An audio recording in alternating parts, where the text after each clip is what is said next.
Zombie Apocalypse.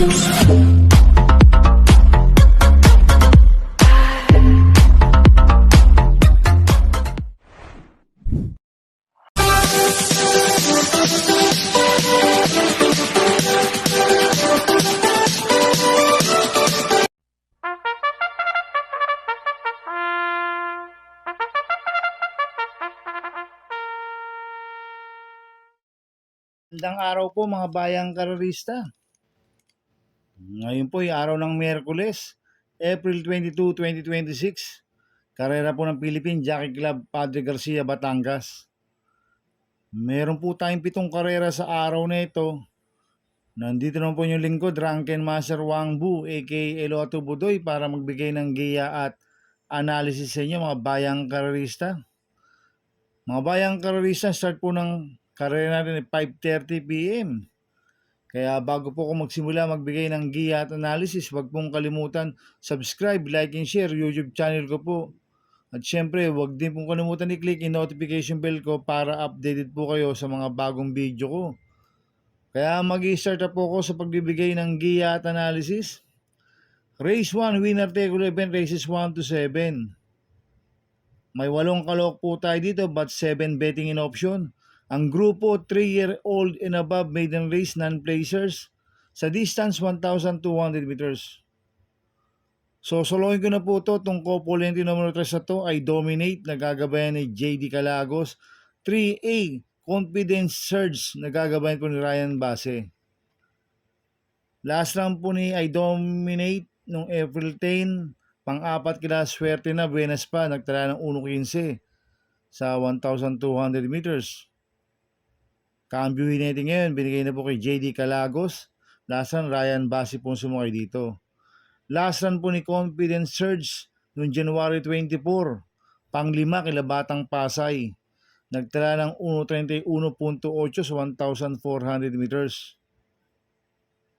Cambio Hinete, binigay na po kay Ryan Base. Last run, CP Ension po sumakay dito. Kaya sa akin, sosolohin ko na po ito. Itong couple numero 3 na to ay Dominate. 3A, Confidence Surge. Sa race 2 po tayo, fixed 6 event, races 2 to 7. May 8 kalok po tayo dito, but 7 betting in option. Ang grupo 3-year-old and above maiden race placers sa distance 1,200 meters. First choice ko po dito, numero 4, Everest. Nagagabayan po ni John Alvin Guse. Ito nag-barrel trial noong April 10. Nagtala ng 1.13.2 sa 1,200 meters. Ang kwartos po niya, 23 media, 26, 1.13.2 po ang prueba ni Everest sa 1,200 meters sa PJC. Kaya malaki po panalo sa akin ito, kaya siya po first choice ko. Second choice ko po, numero 3, Super Gonzi. Nagagabayan po ni J. Lazaro. Last run po nito, April 8. Tercero kila Ledok Angels. Nagtala ng 1.13.8 sa 1,200 meters. Cambio Hinete ngayon, binigay na po kay J. Lazaro. Lasan, JB Guerra po sumakay dito. Kaya may panalo po sa akin to, kaya po second choice ko. Kaya ang first choice ko po, numero 4, Everest. Second choice, numero 3, Super Gonzi. Sa race 3 po tayo, pick 5 event, races 3 to 7. May 7 kalok po tayo dito. Ang grupo 3-year-old and above maiden race placers sa distance 1,200 meters. So solohin ko na po ito, numero 7, Siling Labuyo. Nagagabayan po ni AR Villegas. Last run po nito noong March 29, pang-5 kala Bermuda Triangle sa maiden stakes race.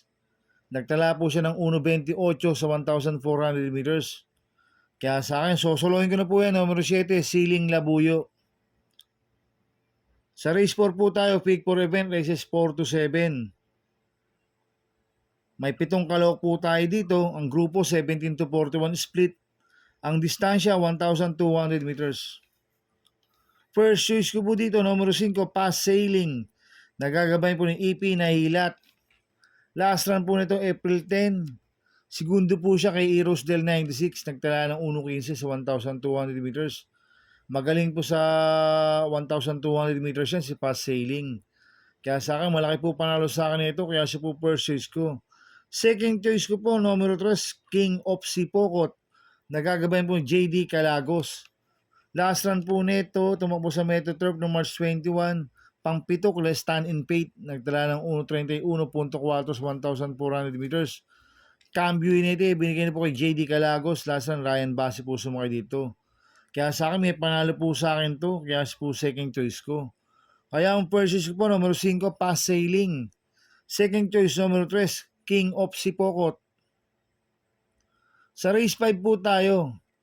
May 8 kalok po tayo dito. Ang grupo 42 to 56 split. Ang distansya 1,200 meters. First choice ko po dito, numero 2, Primavera. Nagagabayan po si Pienson. Ito, impresibo po panalo na ito. Last run, malayong nanalo ito.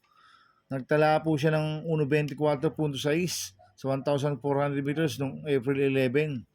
Tingin ko, nagbabalik buti na po ito si Primavera. Kaya malaki po panalo sa akin ito, kaya siya po first choice ko. Second choice ko po, numero 1, Upscale Bell. Nagagabayan po CB Garganta. Last run po nito nung April 12, Tarsero ko la Glorify. Nagtala ng 1.25.4 sa 1,400 meters. Kaya may panalo po sa akin to, kaya siya po second choice ko. Maglalagay po ako ng third choice sa pandiyado, numero 8, Goldani. Nagagabayan po ni RC Simasio. Ito, last run po nito, April 12, pang-4 kila controller. Nagtala ng 1.25.6 sa 1,400 meters. Cambio hiniting ngayon, binigay na po kay RC Simasio. Last run, AB Series po sumakay dito. Kaya sa akin, siya po yung third choice ko na pandiyado. Kaya ang first choice ko po, numero 2, Primavera. Second choice, numero 1, Upscale Bell. Third choice ko na pandiyado, numero 8, Goldani. Sa race 6 po tayo sa penultimate race. May 8 kalok po tayo dito. Ang grupo 42 to 56 split. Ang distansya 1,200 meters. First choice ko po dito, numero 6, Cat Bell. Nagagabayan po JB Hernandez. Mainam po panalo niyan last run noong April 12. Nagtala ng 1.25 sa 1,400 meters. Dami po ni JB Hernandez yan, si Cat Bell. Kaya malaki po panalo sa akin ito. Kaya siya po first choice ko. Second choice ko po, numero 2, Brown Missile. Nagagabayan po CB Garganta. Ito last run po nito noong December 24. Tarsero ko na si Rice. Nagtala ng 1.26 medyo sa 1,400 meters. Nag-barrel trial po siya noong April 10 sa PJC. Segundo po siya kay Queen Marchesa. Nagtala ng 1.13.8 sa 1,200 meters. Kaya malaki rin po panalo sa akin ito. Kaya siya po second choice ko. Maglalagay po ako ng third choice sa pandiyado, numero 7, Doña Pachi. Nagagabayan po ni Kem Malapira. Ito, last run po nito noong April 12. Bugaw to, kila Dream Girl. Mabigat ang nakakalaban na ito last run. Nagtala lang po siya ng 1.27 sa 1,400 meters. Pero noong March 11, nanalo yan. Sa PJC, nagtala ng 1.11 medya sa 1,200 meters. Matibay humao na yan si Doña Pachi at gamay po ni Kem Malapira yan. Kaya sa akin, siya po yung third choice ko na pandiyado. Kaya ang first choice ko po, numero 6, Cat Bell. Second choice, numero 2, Brown Missile. Third choice ko na pandiyado, numero 7, Doña Pachi. Sa race 7 po tayo sa last race. May siyam na kalok po tayo dito. Ang grupo 42 to 56 split. Ang distansya 1,200 meters. First choice ko po dito, yung di banderang numero 8, Hang Loose. Nagagabayan po yung JD Pabilik. Last run po nito, April 10. Segundo kay Charmboy, nagtala ng 1.13.4 sa 1,200 meters. Inabot lang po ni Charmboy last run niya, si Hang Loose. Kaya malaki po panalo sa akin ito, kaya siya po first choice ko. Ang second choice ko po, numero 4, Shanghai Silk. Nagagabayan po Jomer Storke. Last run po nito, April 11. Segundo kay Tenteng Enteng, nagtala ng 1.27.2 sa 1,400 meters. Kaya may panalo po sa akin to, kaya po second choice ko. Maglalagay po ako ng third choice sa pandiyado, numero 2, Orange Bell. Nagagabayan po ng RC Simasio.